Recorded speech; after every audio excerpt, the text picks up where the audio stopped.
It's because I didn't say, hey, I'm not available, because I was just trying to meet everybody's expectation to the point where I was exhausting myself instead of just communicating and being like, hey, I can't right now. I've got a lot going on. I love you. Text me if you need something. But instead, I was trying to people please, because I think that comes with the territory too, right, with the boundaries and appease everybody else instead of taking care of the priorities that were true priorities for me in that season.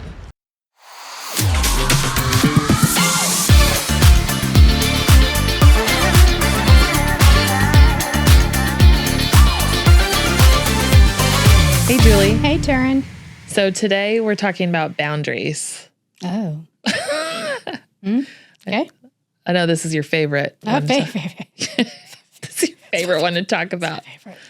Yeah. So really it's like, why are we setting unhealthy boundaries, or maybe where they come from? So let's dig into that a little bit. And first, I guess the first question is why are the unhealthy boundaries, where they come from, and why have they been created?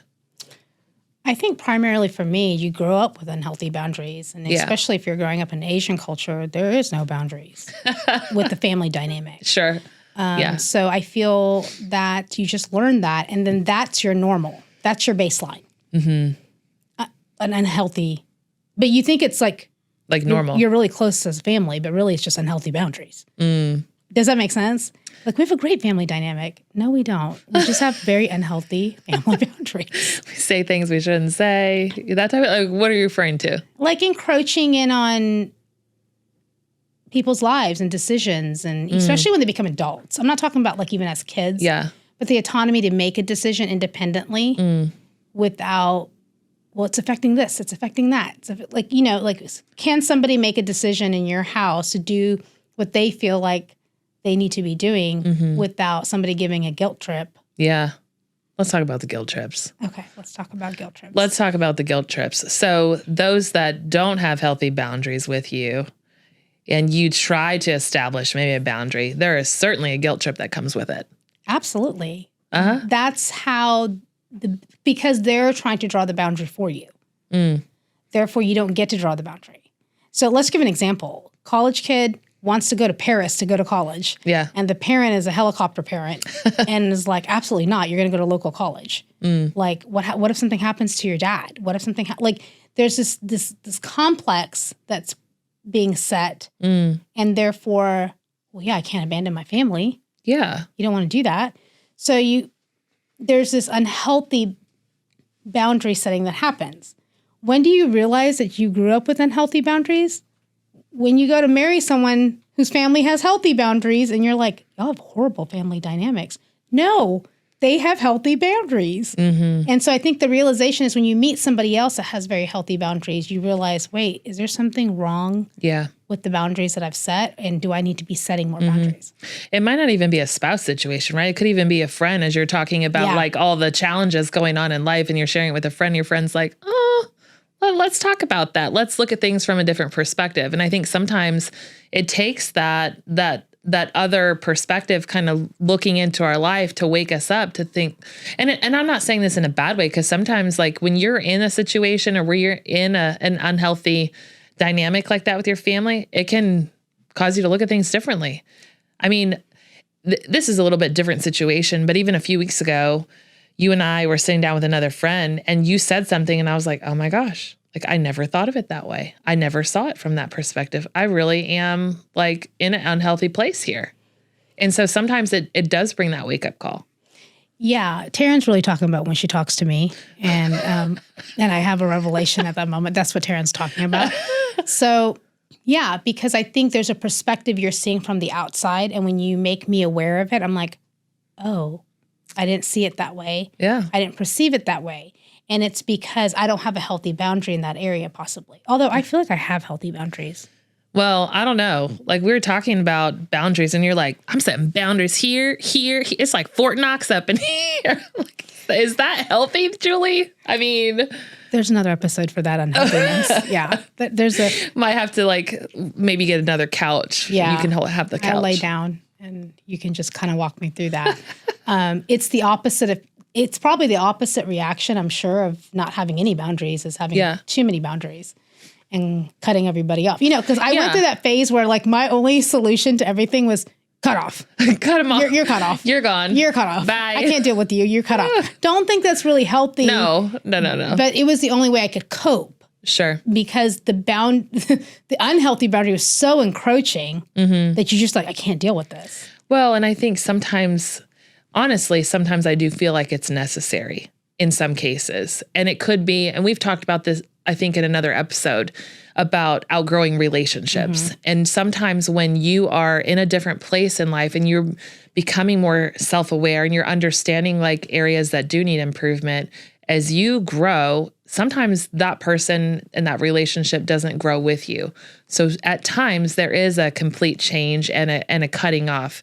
And it's not an intentional cutoff to have a conversation, be like, you know what, I'm not in the same place as you are. I can't do this in our relationship anymore. I'm gone. It's not like that. It's just like it automatically shifts and changes without you having to say anything. Yeah, I think one of the things that comes to mind is my husband's an extrovert and we share calendars. Yeah. If my husband sees any empty time on my calendar, all of a sudden there's a dinner scheduled, an event scheduled, an outing scheduled. If he sees blank spaces. Do you do time blocks so you have your quiet time? I'll put, no, you know what I put on there? Important meeting. There's no meeting. Yeah. It's the meeting with me, my pillow, and my bed. Because he will fill it up. Yeah. And so I remember, and then I'm introverted, so I kind of get exhausted. Yeah. After like a couple of back-to-back-to-back. Yeah. I'm peopled out at that point, conversationed out. And so I remember having a conversation with him like, hey, this is my boundary. You can pick 2 to 3 nights a week, but I need time to myself. Yeah. Because it's too much for me. And he's thriving on it. Yeah. He's like, we're not doing anything. Why are we alone? Let's call 10 people. Let's fill it up. Let's fill up the calendar. And so I remember like I would get all these notifications on my calendar, dinner with so-and-so, lunch with so-and-so. And I was like, stop filling up the calendar. And for my own health, my mental health and what I needed in that season, I just had to be very clear about that. And so, his first response was like, you're just mean. You don't like people. You're like, no, I need balance. Like, I need to rest too. Yes. And I do need to rest. And secondly, I told him, I was like, every time we go out, like you make the appointment and like, I'm the one talking. He's like putting you in situations where you're exhausted, having to have conversations. And I'm like, you're eating the appetizer. And I'm sitting here having to walk somebody through like something traumatic. And so I just had to draw that boundary with him like, hey, I can't do this. Like, it's a lot for me. Yeah. And so I need you to just like 1 or 2, but you know what he does now? Let me talk to my wife. So now if it's a no, they know it's me. He puts it off on you. Well, let me talk to my wife first. And then it's like, no, we can't do that day. So then it just looks like I just didn't want to meet with them. But kudos to him though, for at least saying, hey, let me check. He could say, let me check the calendar instead of let me check with my wife, I know, but he doesn't. He goes, let me check with my wife. And then I'm like, no, I don't want to do that day because we're doing something the day before and something the day after. Like, can we move it to another day? And he's like, we can't do that way. And I'm like, well, now they know it's me. Like, what's the purpose of that? But it's the boundaries that you have to draw. And when somebody respects them, it's great. When somebody respects your boundaries, it's amazing. And so I think just helping them understand what's happening with you for that boundary to be drawn. But that's not always the case because other people don't respect your boundaries. Yeah. So that's kind of the next point is how do we, I guess the first is, which you talked about needing maybe more quiet time because you're more of an introvert where he is more of an extrovert. And so what are some ways, I guess, I don't know, even for myself, like how can I be more aware of unhealthy boundaries? I think communication is the first key. Yeah. I don't understand people who are in relationships and they say this, well, he should know. Trust me, he don't know. I'm telling you right now. Yeah. He does not know. Keyword is he does not know. Does not know. He should know. He don't.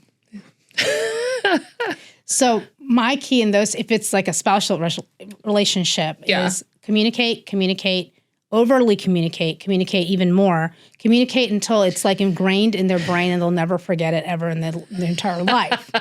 The calendar conversation had come up multiple times. Yeah. First it was casually kind of, okay.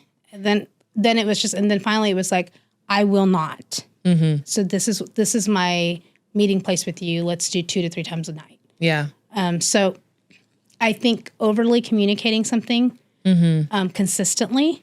I think sometimes you bring up a good point though, because I think sometimes, and maybe it's as females, like we kind of have this expectation that they should just know. I have no expectation of that at all.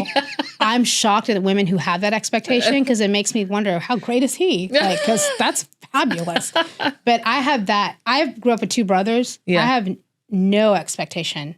Yeah. Like, people are like, well, they should know. My experience is telling me that's not the case. That is not the case. Well, I think, I don't know, maybe it's like, I don't know, what's wrong with me? I'm thinking like in this place of self-pity, I just want him to recognize the fact that I need this or I need that, or to recognize the things that I need emotionally. But you're right. If I'm not communicating it, I mean, how else is he going to know? I was watching a reel on Instagram, and I think it was a clip from The Modern Family. Yeah. And I don't know the characters' names, but Sofia Vargas plays that role. And he comes up to her, he says something, and he goes, wait, are you mad?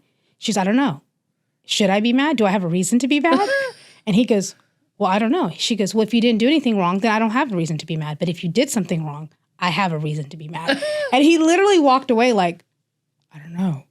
And I'm like, yeah, that's pretty valid. That is valid. Yeah, I mean, I think she's right. Yeah. I think he's right. He's like, I have no idea what I've done. Well, I know, but like from her side, I'm like, is there a reason? Should I be mad?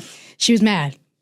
So about something very specific, and he has no clue. Yeah. And so I think when you're setting boundaries, like people want to know maybe the why behind your setting a boundary, especially if that boundary has not existed previously. Sure. You're setting a new boundary. Well, there's change happening, right? They're wondering why this change and why all of a sudden. Yes. So for example, boundaries can change when you get into a relationship, right? Boundaries can change when you have children. Mm-hmm. Because now your availability is not the same. So what you used to be able to do, you got promoted at work. So now your workload's increased. Now expectations change in other areas of your life. Yeah. I think it's normal that to happen. But I think people need to communicate, hey, just FYI, my availability now is a little bit more crunched than it was, you know? And even if you work at a job, and you know this, when seasons are like the very peak seasons. Sure. And you know, like you're going to be at work like 10, 12 hours a day. Oh, yeah. And I would tell people, don't call me, don't text me, hit me up after January 1st. Because I know, I was thinking like budget season, you know, all those different seasons that you go through with planning, and it can get really crazy. It does get crazy. Yeah. And so like, just communicate and be open with that, because that in itself will help them understand what's actually happening. Yeah. And sometimes people don't want to meet you at your boundary because they don't understand the boundary. It's so true. I think about myself in different like crazy seasons, you know, at work, and I don't think I communicated them well. I don't think that I communicated with my spouse or family members, my parents even, of the craziness that I was dealing with. And so there were times where I was probably just short, and they were like, what's wrong with her? You know, it's because I didn't say, hey, I'm not available, because I was just trying to meet everybody's expectation to the point where I was exhausting myself instead of just communicating and being like, hey, I can't right now. I've got a lot going on. I love you. Text me if you need something. But instead, I was trying to people please, you know, because I think that comes with the territory too, right? With the boundaries, and appease everybody else instead of taking care of the priorities that were true priorities for me in that season. I think also people who are perfectionists and deal with perfectionism have serious issues setting boundaries. Yeah. Because you want to be everything to everybody. Yeah. And you want it to be good. And I think your heart posture is, hey, I want to help everybody. Yeah. But you're stretched too thin. Mm-hmm. And so what happens is trying to be a perfectionist, even in relationships, and that could be multiple. You might be saying yes to volunteer at your kid's school, and then, you know, at your place of worship, and then, you know, you're doing it with your neighbors, and then somebody's sick and you want to take them a meal. And there's all these things happen, and they're all good things. Yeah. But you have to set yourself boundaries of like, what am I actually capable of doing? Your capacity. Yes. Yeah. And understanding that as well. So sometimes when you set healthy boundaries for yourself, other people are more prone to be respectful of them.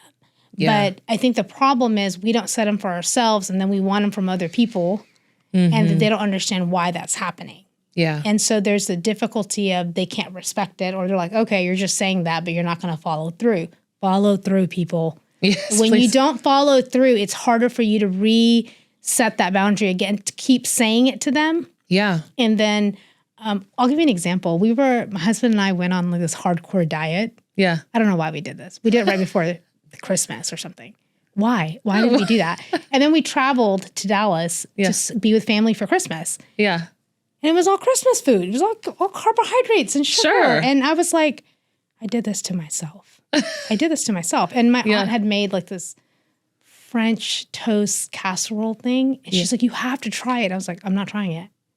Like, I'm really trying to stick to this diet. Like, I really need to do this. It's like the worst time in the world to do a diet, by the way. I don't know, but I feel like because of all the pressure, it was successful for that very reason. I learned how to discipline myself with all the good things. You know what I mean? Like, I had a lot of choices there. And my husband totally caved. He's like, oh, you made casserole? I'll try some. But then he loses weight when he thinks about it. So it's irrelevant. For me, it's not like that. Yeah. So I was like, no, I'm not. Should just taste it. No, I don't want to taste it. Because if I taste that, then I'm going to want to taste everything else. Once I get to taste that sugar. It's like crack. Yeah. It's like, I don't need to do that. That's the problem with sugar, right? Yeah. So I just feel like that was a boundary I needed to set for myself. Sure. You know, and so she might have got her feelings hurt. Probably didn't. You know, she probably understood where I was coming from. And so I think sometimes you have to be bold and like, hey, I really need to do this. Mm-hmm. And, you know, and it's okay. Yeah. And it may be inconvenient, but other people might feel like, oh, what a buzzkill. Yeah. But that's just where I'm at with that, you know? And so I think when you're making those decisions, make sure that if you want people to respect you, just hold on to those things and ask for even accountability if you need it. Yeah, that's so good. When you started talking about perfectionism, I was like, oh. Yeah, I'm surprised you didn't bring it up and toss it in my face over here. No, I'm talking about myself. I know, but we've had this conversation before, and you're like, Julie, you think it's your perfectionism? And I'm like, Oh, yeah. Yeah. People pleasing comes from that. Well, when you brought it up, I thought you were talking about me today, though. I was. Oh. I was talking about you. Okay, well, we're both working through our issues. Yes, we are. You know, Mrs. Fix It All. I know. I'm honest about it. I'm honest about my, what do we call it? My empathy fatigue. You know, I try to be honest about it, but we're all work in progress. Yeah. I feel like I've worked through a lot of the perfectionism. I've set the bar very low for myself at this point. So, you know, like, I'm just like, oh, I made it happen. It's good. The bar is very low at this point. So I don't know if that's great either, though. Come on. Okay. So we talked about expectations or unhealthy boundaries, rather, for ourselves. What about unhealthy boundaries for others? Like, I mean, yes, we talked about communicating boundaries, like maybe that we're doing, but what about for other people? I mean, what does that look like? I feel like one thing that I don't see often happening that probably should is when you have a friend or a family member that's trying to set a healthy boundary, be supportive of them. Oh, that's good. Encourage them in that boundary setting. And so when they say to you, hey, Julie, I know you have this event, but I've got an event the day before, an event the day after. The kids are kind of sick. I don't think I can come. Give them permission to set those boundaries. Yes. And be like, hey, no pressure. If you can make it, we would love for you to be here. But you don't, if there's one you have to miss so you can take a break, let it be mine. You said something I feel like is really key is permission. It's like someone who is setting those boundaries, you have to give them permission to recognize like that it's okay. Because as somebody who's operates sometimes in perfectionism and people pleasing, you need that kind of feedback from somebody to say, hey, it's okay. Like you have permission to not be at this event or to do, you know, whatever you need to do.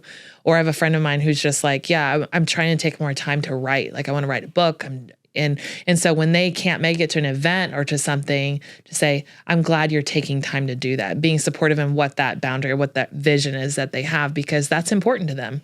And I think as a friend, like you need to be supportive of that instead of setting expectations on them that's not necessary. Or taking things personally. Yes. Like really understanding the journey of where they're at and say, hey, I'm not going to come to this, or I don't want to attend this. I tend to, when I ask people for favors, I'm like, hey, I got a favor. No pressure at all. Yeah. Like you are not pressured by any means to make this happen, but but I'm asking you this favor. And if they say, I can't do that, absolutely no problem at all. Thank you so much for even responding. Yeah. So I think you have to allow people the ability to set those healthy boundaries, especially if you want people to respect yours. I think it's mutual that when somebody says, hey, that's my family day. Yeah. I don't want to compromise that family day. And to be like, yeah, absolutely. If you have a priority for it, I want to support you in that. Yeah. Whatever that looks like. Yeah. And so I think that's important too. And I don't see that a lot of that. Even like when the holidays come, there's all the Christmas parties, there's all the events. Things. And everyone's like, well, you have to come to mine and you have to come to mine. Yeah. And then I'm like, if we go to this one and we don't go to this one. And I do feel that. Yeah. And so my answer to everything is just not go to anything. And my husband's like, no, let's go to all of them. Every single one. If there's 3 in a day, we'll just go to all of them. And so that's the difference. I'm just like, just say no to all of them. It's fine. And he's like, no, let's go to all of them. We can make balance. Okay, balance, you guys.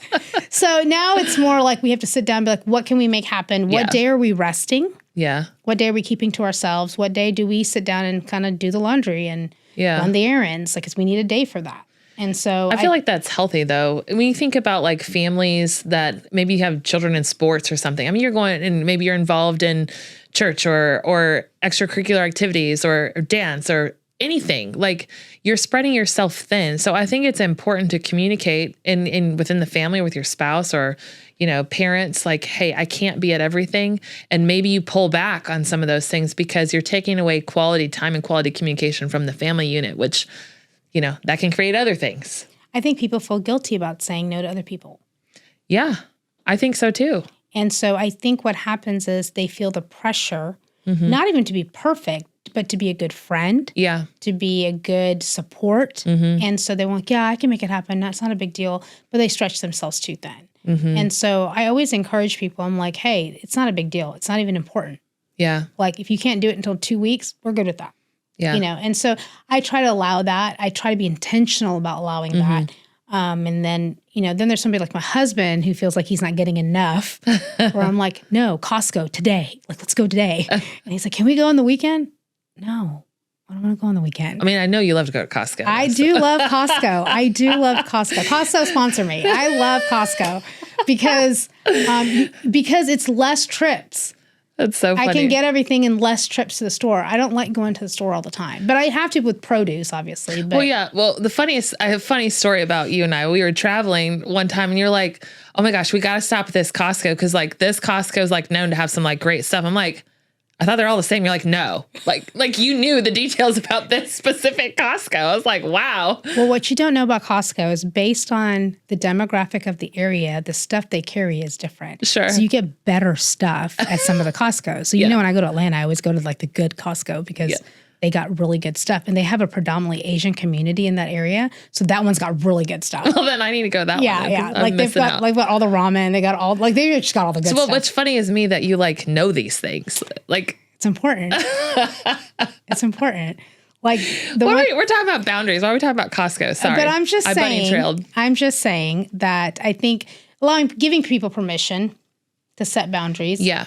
And feeling comfortable that you respect them empowers them to do that. Yeah. And so I think that's a healthy place to be. And I think you can promote that culture. People want to be more engaged with you and be around you and want to work with you in the things that you need to work with. And I think that's a healthy place. Yeah, it sets you up for a healthier place with that person. You're giving them permission. There's clear communication instead of just assuming and spreading yourself way too thin. Yeah, it's kind of like the friends that you don't hear from 6 months and then you give them a call and everything's all good. Yeah. I have friends like that. Yeah.